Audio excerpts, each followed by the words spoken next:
ইসরায়েলকে এইড না দিলে ইসরায়েল কি করবে সেটা নিয়ে তার একদম ঘুম হারাম হয়ে যাওয়ার মতো অবস্থায়। ইনফ্যাক্ট নেতানিয়াহু কয়েকদিন আগে বলেছিল।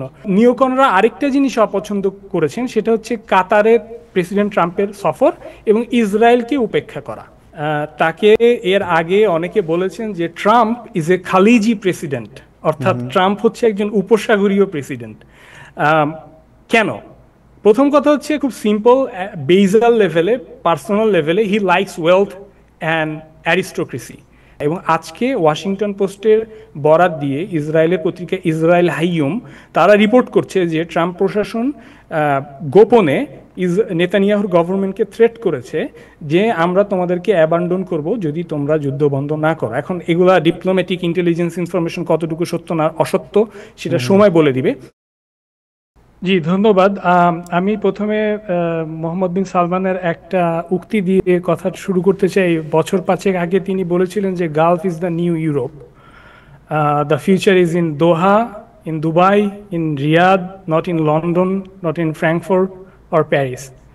তো এই সফরে আপনি যদি দেখেন ট্রাম্পের প্রথম বিদেশ সফর, এবং তিনি গেলেন হচ্ছে ওই রিয়াদ, দোহা, দুবাই ওখানেই, এবং তিনি কিন্তু ওই ইউরোপে যান নাই। জো বাইডেন যেভাবে লন্ডন দিয়ে শুরু করছিলেন, ইভেন এমনকি ট্রাম্প সাহেব ইসরায়েলকেও স্কিপ করলেন। তার প্লেনটা ইসরায়েলের উপর দিয়ে উড়ে গেল, কিন্তু ইসরায়েলে তার নামার সময় হলো না। তো সেটা একদিক দিয়ে প্রমাণ হয়েছে যে Gulf is a net contributor to the US power through oil and money, এবং ইসরায়েল হচ্ছে একটা নেট কনজিউমার অফ ইউএস পাওয়ার। অর্থাৎ ইসরায়েলকে এইড না দিলে ইসরায়েল কি করবে সেটা নিয়ে তার একদম ঘুম হারাম হয়ে যাওয়ার মতো অবস্থায়। ইনফ্যাক্ট নেতানিয়াহু কয়েকদিন আগে বলেছিল আমরা বিকল্প কি পেতে পারি সেটা একটু দেখা দরকার।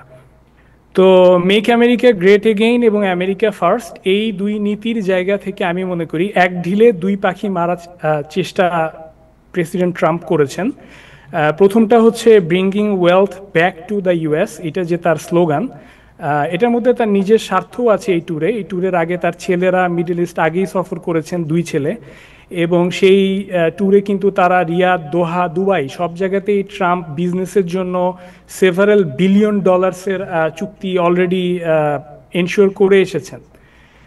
এবং এর মধ্যে রিয়েল এস্টেট আছে, ক্রিপ্টো আছে, সেগুলো আছে। বাট মোটা দাগে আমেরিকাতে ইনভেস্টমেন্ট নিয়ে আসার যে চেষ্টাটা ট্রাম্পের, সেটা যদি কাগজে যা লেখা আছে তা সত্য হয় তাহলে নিঃসন্দেহে অনেক বড় একটা ডিল। সেকেন্ড যে ব্যাপারটা সেটা হচ্ছে জিওপলিটিক্যাল সংকটের ঝুঁকিগুলো বা এর খরচের দিকগুলো, যেগুলো মিডল ইস্ট একটা বড় মাথা ব্যথা সবসময় ছিল আমেরিকার, সেই ঝুঁকিগুলো যেন গালফের দেশগুলোই আমেরিকার হয়ে বহন করে। ফলে আমেরিকা যে পুল আউট করার, অর্থাৎ নিজেকে গুটিয়ে নেওয়ার যে প্রচেষ্টাটা আমরা দেখতে পাচ্ছি সেই ওবামার টাইম থেকে, পিভট টু এশিয়া দিয়ে যেটা শুরু হয়েছিল, সেটা যেন আরও সহজতর ও দ্রুততর হয়। এই দুইটি বড় অবজেক্টিভ ট্রাম্পের ছিল বলে আমার মনে হয়। তো ট্রাম্পের এই পুরা সফরকে আমি ব্যাখ্যা করব ট্রাম্পের একটা ফিলোসফিক্যাল পজিশন থেকে, যেটা হচ্ছে মার্কেন্টাইলিজম। তো মার্কেন্টাইলিজমকে সহজভাবে বোঝা যেতে পারে এভাবে যে মার্কেন্টাইলিস্টরা বিশ্বাস করে যে যে কোনো ট্রানজ্যাকশন বা ট্রেড বা ডিল সেটা দুই পক্ষের জন্য জাস্ট উইন উইন, অর্থাৎ দুই পক্ষই জিতলো, এটা যথেষ্ট না। হ্যাঁ, বরং অবশ্যই আমার প্রতিপক্ষের চাইতে আমি যেন বেশি লাভবান হই, এটাই হচ্ছে মার্কেন্টাইলিজমের লক্ষ্য। অর্থাৎ ট্রাম্প কোনো তথাকথিত নৈতিকতার ফেরিওয়ালা না হয়ে, কোনো দেশের অভ্যন্তরীণ রীতিনীতির তোয়াক্কা না করে দেখছেন যে কোন দেশের বাদশাহ বা প্রিন্স তাকে কত বেশি ট্রেড সারপ্লাস দিতে পারে আমেরিকার জন্য। তো সেই জায়গা থেকে আমি একটা দুই লাইন কোট করতে চাই ট্রাম্পের রিয়াদের যে স্পিচটা, যেটা খুব সিগনিফিকেন্ট। তিনি বলেছেন, the so called nation builders wrecked far more nations than they built, and the interventionalists were intervening in complex societies that they did not even understand themselves. They told you how to do it, but they had no idea how to do it themselves. Peace, prosperity, and progress ultimately came not from a radical rejection of your heritage, but rather from embracing your national traditions and embracing the same heritage that you love so dearly. So Trump এখানে clear করে দিয়েছেন, একদম দ্ব্যর্থহীনভাবে স্বীকার করে নিয়েছেন যে the liberal international order, অর্থাৎ একটা লিবারাল আইডিওলজিকে অন্যের উপর চাপিয়ে দেওয়ার যে ইন্টারন্যাশনাল অর্ডার এতদিন ধরে আমেরিকা ঘোষিত বা অঘোষিতভাবে চালিয়ে আসছিল, দ্যাট অর্ডার ইজ গন। এবং এই বক্তব্য স্বভাবতই নিওকন এবং নিওলিবারাল দুই শিবিরেরই যারা ইন্টারভেনশন চান, অন্যের দেশে খবরদারি করতে চান এবং বিভিন্ন অজুহাতে ভিন্ন ভিন্ন কারণে ইন্টারভিন করতে চান, তাদের কারোই পছন্দ হয়নি।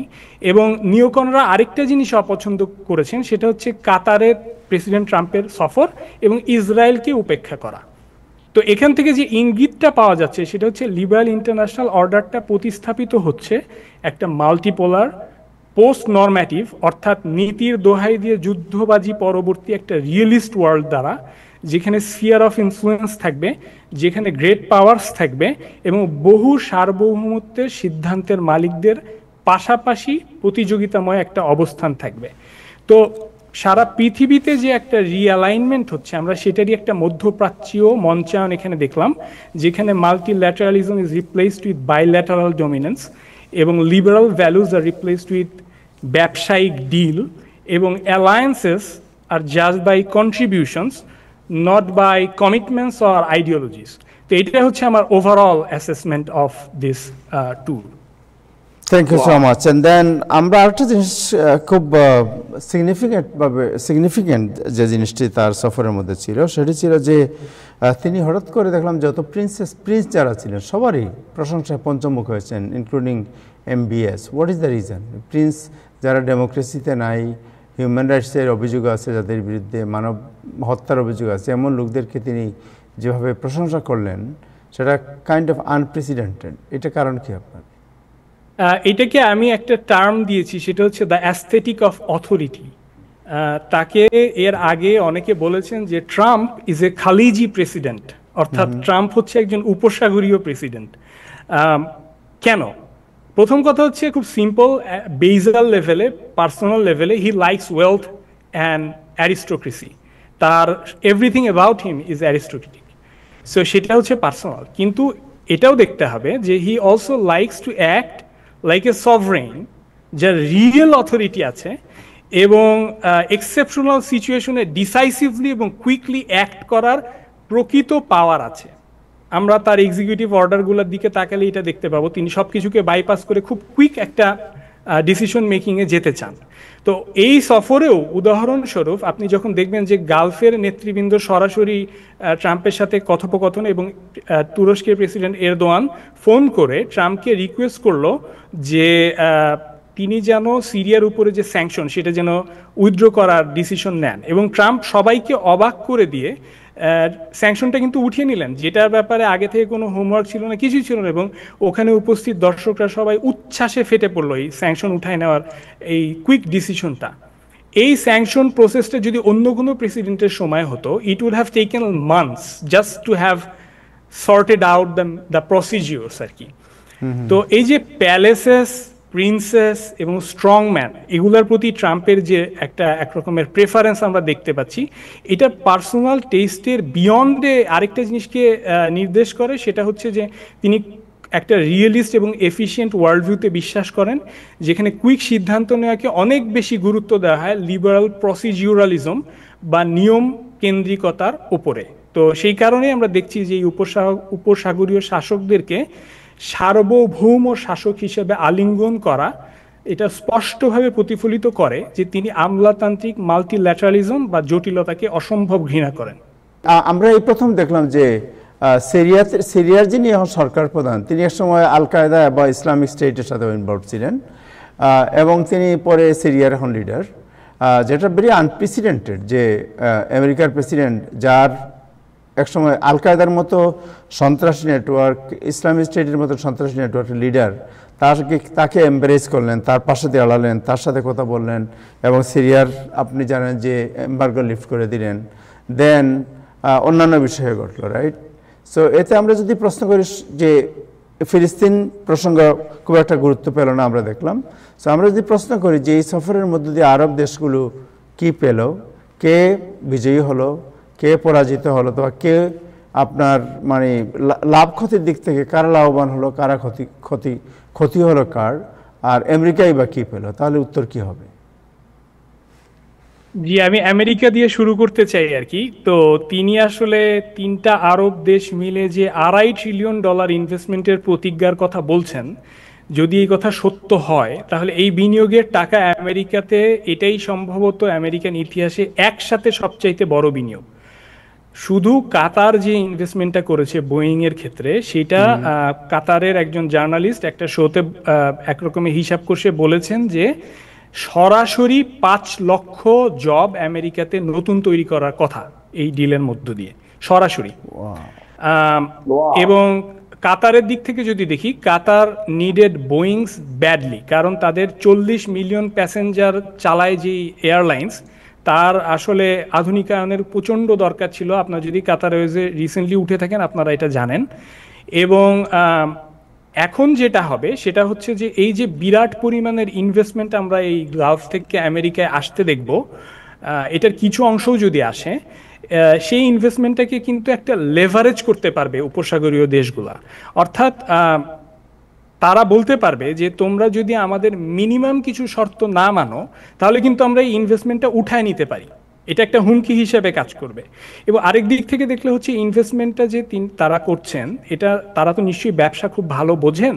তাদের উদ্দেশ্য হচ্ছে যে এই টাকাটা যেন তারা আরো উঠিয়ে নিতে পারেন আরো লাভ সহ, সেই চিন্তাটা তাদের মাথায় আছে সরাসরি এবং মানে পরোক্ষভাবে, টেকনোলজি ট্রান্সফার, এআই ট্রান্সফার, সেগুলোর মধ্য দিয়ে।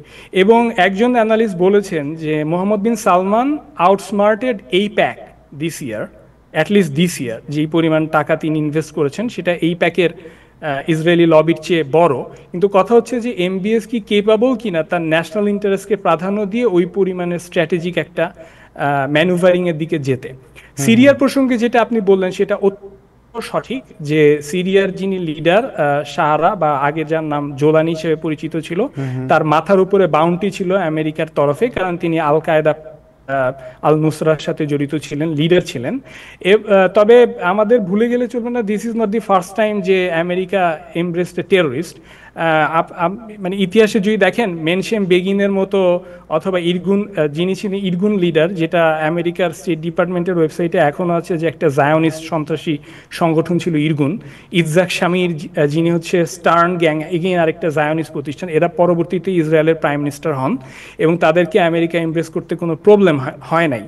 তো সারার এই এমব্রেস করার মধ্য দিয়ে আমরা যেটা দেখলাম সেটা হচ্ছে যে একটা রিয়েলিস্ট ফরেন পলিসির জায়গায় আমেরিকার মতো একটা পরাশক্তি, যাকে কিছুদিন আগে শত্রু মনে করেছে, তাকে পরক্ষণে মিত্র হিসেবে গণ্য করতে দেরি লাগে না। তো এখানে আসলে নীতি নৈতিকতার যে প্রশ্নটা, সেটা আসলে অপ্রাসঙ্গিক। এবং এখানে সবচেয়ে যেটা দেখার বিষয় হবে সিরিয়ার ব্যাপারে, সেটা হচ্ছে যে এত দশক পরে যে স্যাংশনটা উঠানো হলো এবং নেতানিয়াহু যে একটা যুদ্ধ করার চেষ্টা সেখানে করছিলেন, সেটা যে একরকম হোঁচট খেলো, তারপরে একটা র্যাপিড ডেভেলপমেন্ট হয় কিনা। তো আমি শেষ করতে চাই প্যালেস্টাইন কোয়েশ্চেন দিয়ে, যেটা আমি বিভিন্ন ইন্টেলিজেন্স, ওপেন সোর্স ইন্টেলিজেন্স এবং মিডিয়া অ্যানালিস্টদের বিশ্লেষণে শুনলাম ফিলিস্তিন প্রসঙ্গটা। সেটা হচ্ছে যে সমস্ত পার্টি, এখানে যতগুলো পার্টি ইনভলভ, শুধু এই তিনটা দেশ না, সিরিয়া, আপনার তুরস্ক, আর্মেনিয়া, আজারবাইজান, সবাই ট্রাম্পকে এখানে ঐক্যবদ্ধ ফ্রন্টে একটা কথা বলেছে। সেটা হচ্ছে যে তোমার যে আব্রাহাম একর, তোমার যে ইসরায়েলের সাথে নর্মালাইজেশন, সেটাই আমরা যাব যদি দুইটা কন্ডিশন ফুলফিল হয়। Number 1, the genocide in Gaza has to stop. Number 2, 1967 সালের যে আন্তর্জাতিকভাবে স্বীকৃত বর্ডার, সেই বর্ডারের আলোকে একটা স্বাধীন ফিলিস্তিনি স্টেট প্রতিষ্ঠিত হতেই হবে, এছাড়া নর্মালাইজেশনের কোনো অর্থ হয় না। এবং আজকে ওয়াশিংটন পোস্টের বরাত দিয়ে ইসরায়েলের পত্রিকা ইসরায়েল হাইয়ুম, তারা রিপোর্ট করছে যে ট্রাম্প প্রশাসন গোপনে নেতানিয়াহুর গভর্নমেন্টকে থ্রেট করেছে যে আমরা তোমাদেরকে অ্যাবান্ডন করব যদি তোমরা যুদ্ধ বন্ধ না করো। এখন এগুলা ডিপ্লোম্যাটিক ইন্টেলিজেন্স ইনফরমেশন কতটুকু সত্য না অসত্য সেটা সময় বলে দিবে। তো সবচেয়ে বড় যে লেসনটা আমি ড্র করেছি এই পুরো সফর থেকে, সেটা হচ্ছে কাতারের মতো একটা ছোট্ট দ্বীপ রাষ্ট্র, অথবা দুবাই বা ইউএইর মতো একটা ছোট্ট দ্বীপ রাষ্ট্র, small state with big ambitions, that can totally shake the entire world, যদি আপনার ওই ভিশনটা থাকে আর কি। ধন্যবাদ। থ্যাংক ইউ, আপনাকে অনেক ধন্যবাদ। ভাইয়ের আমি একটু অ্যাড করি। জি, চমৎকার আলোচনা, কিন্তু প্রেসিডেন্ট ট্রাম্পের এবারে সফরে আরেকটা জিনিস উন্মোচিত হয়েছে, সেটা হচ্ছে ইরান আর ইউএস এর রিলেশনশিপটা। সেটা ইরানের ব্যাপারে প্রেসিডেন্ট ট্রাম্পের এতটা সহৃদয় অনুভূতি আগে দেখা যায়নি, এবং ইরানের ব্যাপারে প্রেসিডেন্ট ট্রাম্পের মনোভাব অত্যন্ত নরম মনে হয়েছে এবার যদিও। এবং এই ব্যাপারে অবশ্য সৌদি আরবের একটা ভূমিকা অবশ্যই আছে। আপনারা জানেন যে প্রেসিডেন্ট ট্রাম্পের সফরে কিছুদিন আগেই সৌদি আরব থেকে একটা দল ইরানে গিয়েছিল, তারা আলোচনা করেছে এবং ইরানও বলেছে যে তাদের দেশে আমেরিকান ইনভেস্টমেন্টকে তারা ওয়েলকাম করে।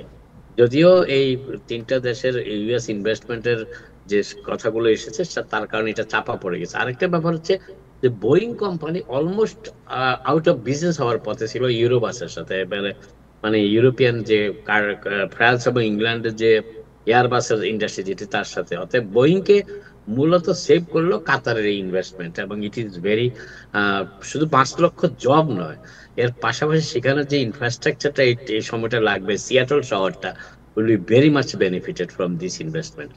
তো প্রেসিডেন্ট ট্রাম্প যে কথাটা বলেছেন নেমে, যে যুক্তরাষ্ট্রের ফরেন পলিসিতে মেজর চেঞ্জ করতে চাচ্ছে, আমরা অনেকেই বলেছি যে এই আলোচনা এই অনুষ্ঠানে অনেকেই বলেছি যে মূলত যুক্তরাষ্ট্রের প্রেসিডেন্ট নির্বাচনের পর যুক্তরাষ্ট্রের ফরেন পলিসির পরিবর্তন হয় না। কিন্তু একটু আগে নির্জর সাকিবের বক্তব্য থেকেও যেটা বুঝলাম, এতদিন বলছি যে অনেকটা চেঞ্জ হয়েছে। আমি বলবো না এটা 360 ডিগ্রি চেঞ্জ, বাট এই চেঞ্জটা ডিফারেন্ট। এবং ইসরায়েলকে কোনো আমেরিকান প্রেসিডেন্ট এইভাবে মানে কি বলবো, যে অনেকটা ফুটবল খেলার মতো খেলেনি এই মিডল ইস্টের সাথে সম্পর্ক করতে গিয়ে। Thank you so much, thank you Nirjor Sakib, আপনার সুন্দর অ্যানালাইসিস অ্যান্ড সুন্দর presentation, beautiful presentation with a short time. Thank you, আপনাকে অনেক ধন্যবাদ।